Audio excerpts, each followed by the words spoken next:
신앙 고백 우리 하겠습니다. 나는 전능하신 아버지 하나님 천지의 창조주를 믿습니다. 나는 그의 유일하신 아들 우리 주 예수 그리스도를 믿습니다. 그는 성령으로 잉태되어 동정녀 마리아에게서 나시고 본디오 빌라도에게 고난을 받아 십자가에 못 박혀 죽으시고 장사된 지 사흘 만에 죽은 자 가운데서 다시 살아나셨으며 하늘에 오르시어 전능하신 아버지 하나님 우편에 앉아 계시다가 거기로부터 살아있는 자와 죽은 자를 심판하러 오십니다. 나는 성령을 믿으며 거룩한 공교회와 성도의 교제와 죄를 용서받는 것과 몸의 부활과 영생을 믿습니다. 아멘. 찬송가 216장이에요.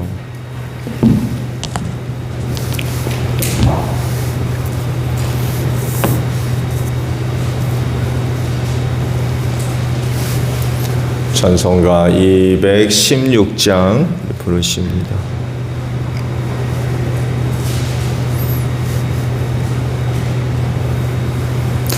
성자의 귀한 몸 날 위하여 버리신 그 사랑 고마워라. 내 머리 숙여서 주님께 비는 말 나무어 주님께 바치리까. 지금도 날 위해 간구하심 이 옅은 믿음이 하옵나니. 주님의 참사랑 고맙고 놀라워 찬송과 기도를 쉬지 않네.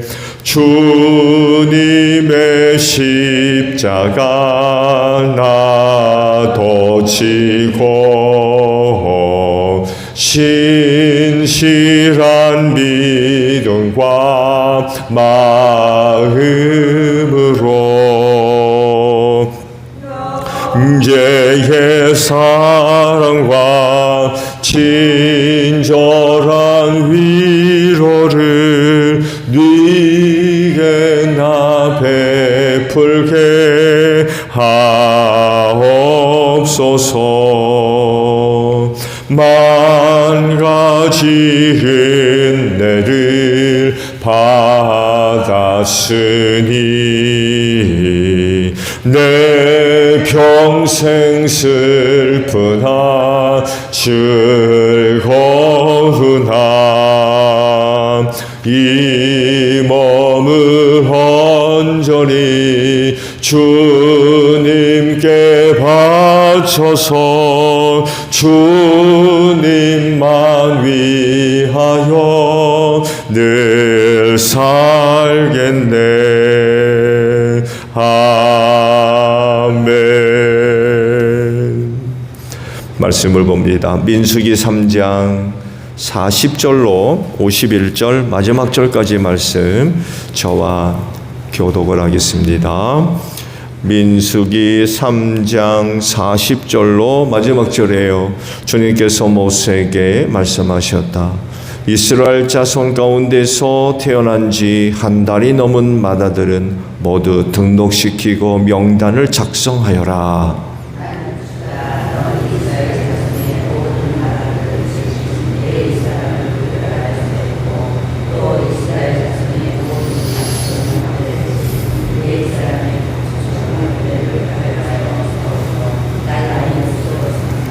모세는 주님께서 자기에게 명하신 대로 이스라엘 자손 가운데 있는 모든 맏아들을 다 등록시켰다.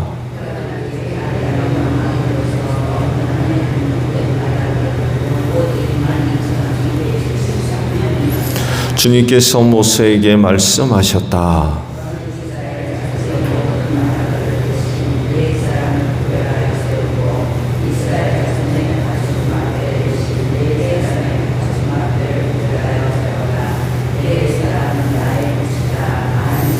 이스라엘 자손의 맏아들은 그 수요가 레위 사람보다 273명이 더 많으므로 나머지 사람은 그 수만큼 속전 곧 물어내는 값을 치러야 한다.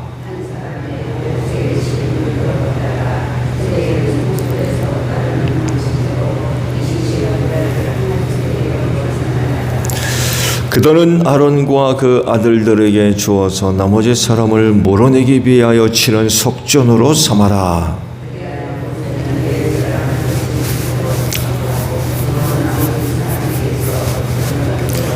그가 이스라엘 자손의 맏아들에게서 거둔 속전은 성소의 세겔로 1365세겔이었다.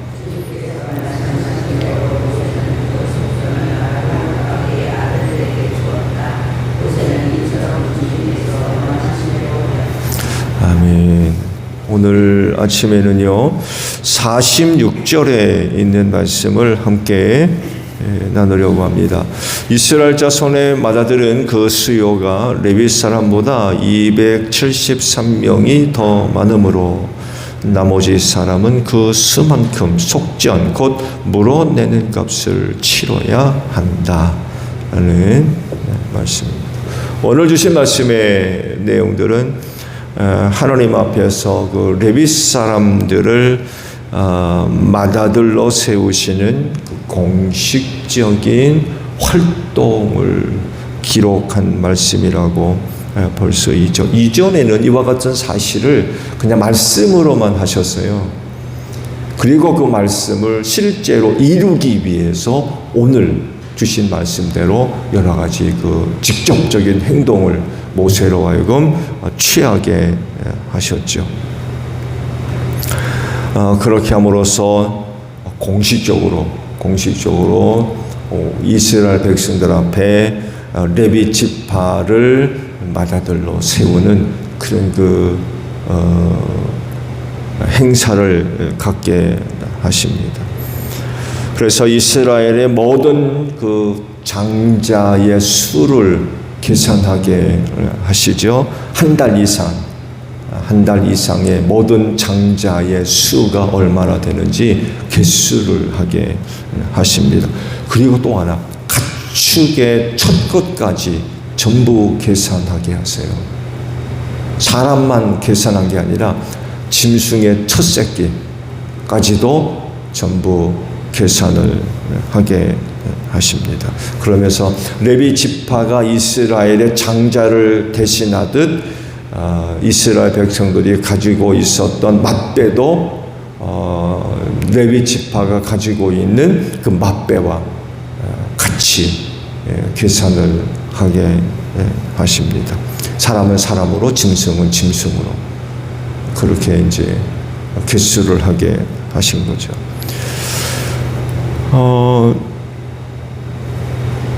하나님께서 사람의 장자나 짐승의 첫 새끼나 모두 다 그렇게 개수하게 하신 이유는 사람이건 짐승이건 첫 것은 누구 거다?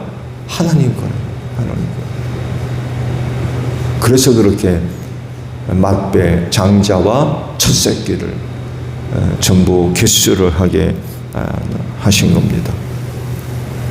그런데 이제 레위 지파가 이것을 대신하게 하셨던 거죠. 레위 지파를 하나님의 것으로 삼으면서 이스라엘 백성들의 모든 첫 것을 대신하게 하셨다라는 그런 그 사실입니다. 하나님께서 레위 지파를 당신의 몫으로 그렇게 삼으셨어요. 그래서 레위 지파가 장자와 짐승의 첫 새끼를 대신해서 하나님의 몫이 되었던 거죠. 근데요, 막상 개수를 해보니까 레위 지파의 사람 수보다도 이스라엘 백성의 장자의 수가 훨씬 더 많이 개수가 된 거죠. 273명이나 더 됐어요. 이걸 어떡하죠, 그러면? 이 문제를 어떻게 해결하면 되겠습니까?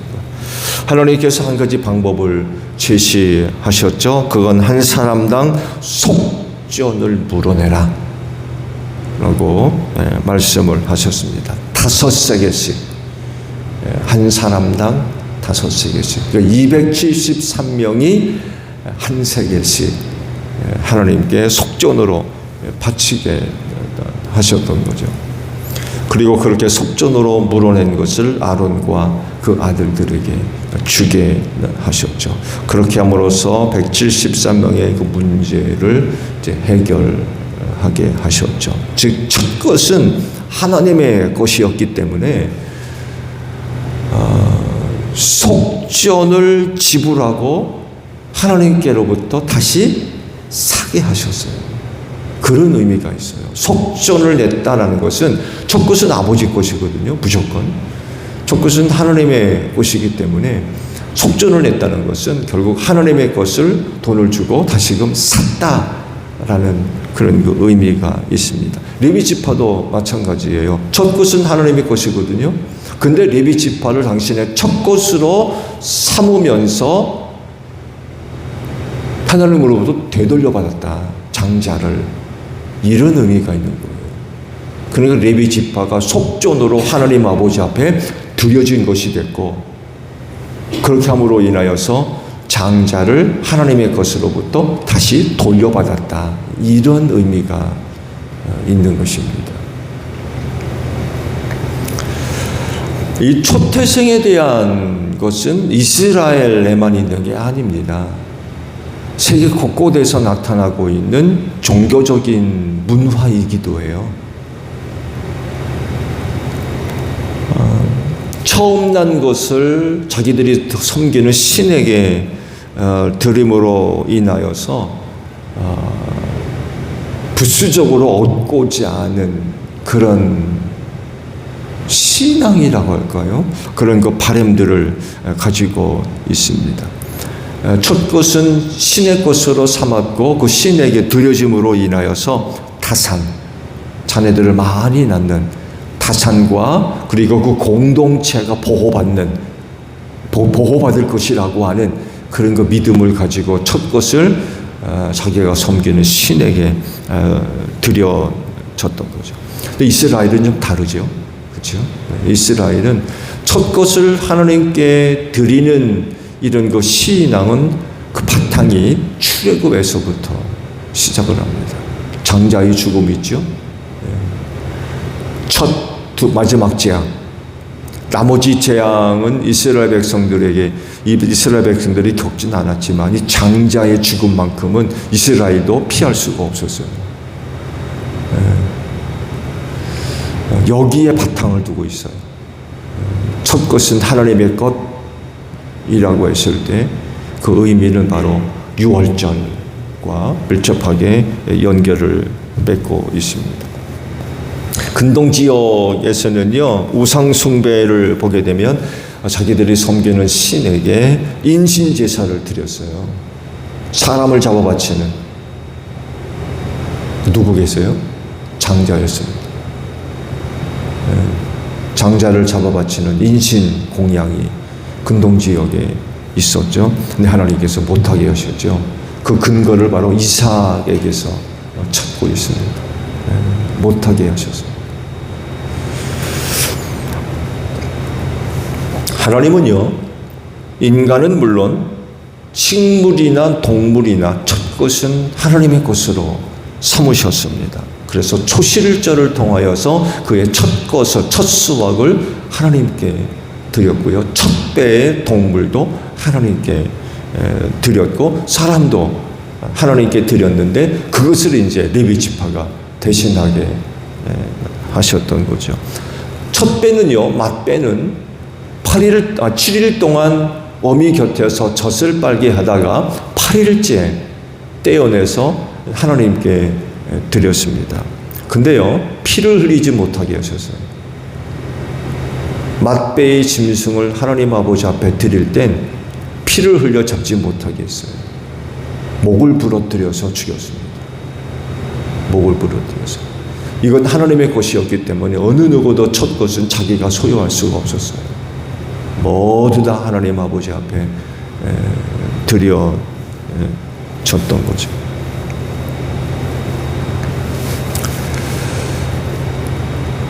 개수를 하고 나니까 남은 자들이 생겼다고 그랬죠. 이 남은 자들의 문제를 하나님께서 대충 넘기지 않으시고 정확하게 계산을 하시고 해결을 하셨어요. 즉 그들의 값을 정하시고 계산하게 하셨던 겁니다. 하나님의 계산은 틀리지 않습니다. 정확하신 분이세요. 아주 적은 것이라도 하나님은 정확하십니다. 남았다고 해가지고 그냥 대충 넘어가지 않으셨어요.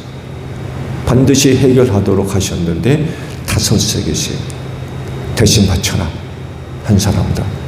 정확하게 계산을 하고 문제를 해결하셨습니다. 하나님도 이렇게 당신에게 속한 일들을 명확하고 정확하게 다루십니다. 그래서 하나님께 속해 있는 일들을 감당할 때에도 명확해야 돼요. 정확해야 됩니다. 대충 넘어가면 안 돼요.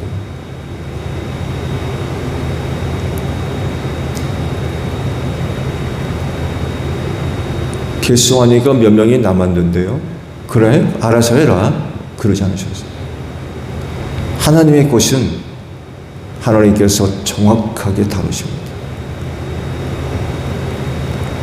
그래서 하나님께 속해 있는 것들을 우리가 감당해서 다룰 때에도 정확해야 돼요. 대충 넘어가는 일이 없어야 됩니다.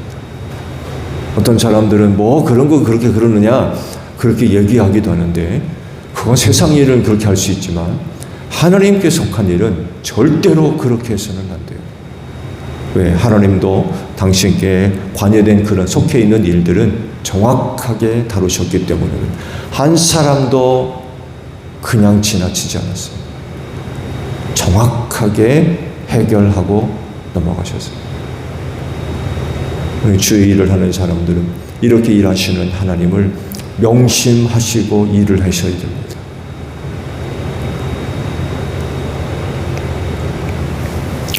그리스도인이 하나님의 소유가 될 수 있었던 건 값을 치른 게 있었기 때문에 그래요. 자, 레위 사람이 그걸 대신했어요. 남은 수는 5세계씩 바치게 했어요. 그걸 속전으로 내서 다시금 하나님으로부터 샀어요.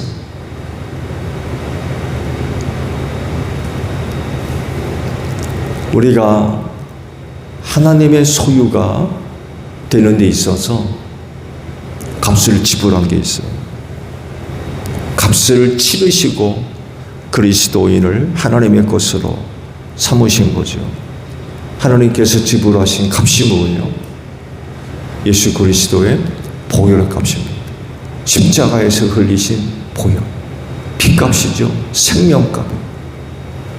아들을 그렇게 죽이시면서까지 사셔서 값으로 지불하시고 우리를 하나님의 소유로 삼으셨다라는 그런 그 사실입니다. 이런 사실들을 볼 때에 그 그리스도인을 향하신 하나님의 그 사랑이 얼마나 큰 것인지 알 수가 있죠. 독생하신 아들의 목숨값을 지불하시고 우리를 사셨대요. 얼마나 귀합니까?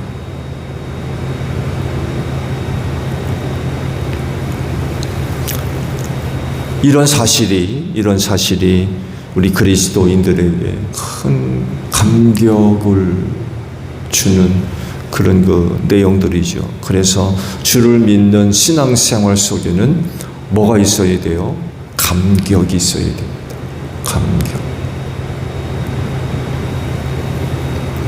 감격을 잃으면, 감격이 빠지면, 감격이 없으면 껍데기만 붙어있는 마른 가지와 같아요. 감격할 줄 몰라. 하나님의 은혜에 대해서 감격할 줄 몰라. 껍데기만 붙어있는 마른 가지 같다니까요.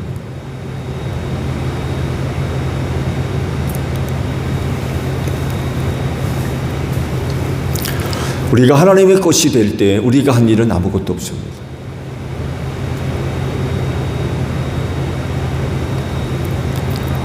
사실 또 그 무엇을 할 수 있는 자격도 없고요. 그건 전적으로 하나님의 은혜와 사랑 안에서 이루어진 일입니다. 그게 바로 예수 그리스도의 보혈 십자가 사건이라는 거죠. 죄를 대신해서 십자가에서 대신 죽게 하신 거죠.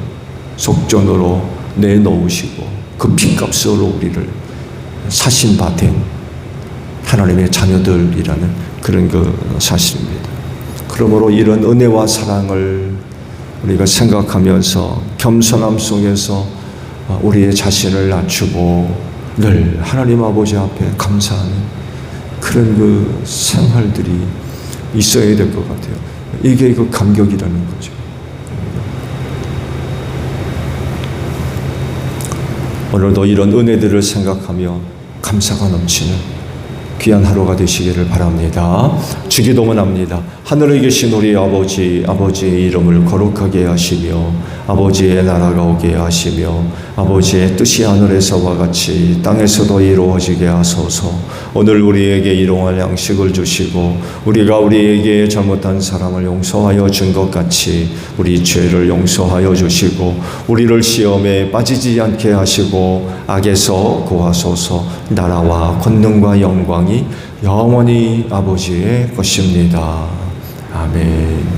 기도하겠습니다.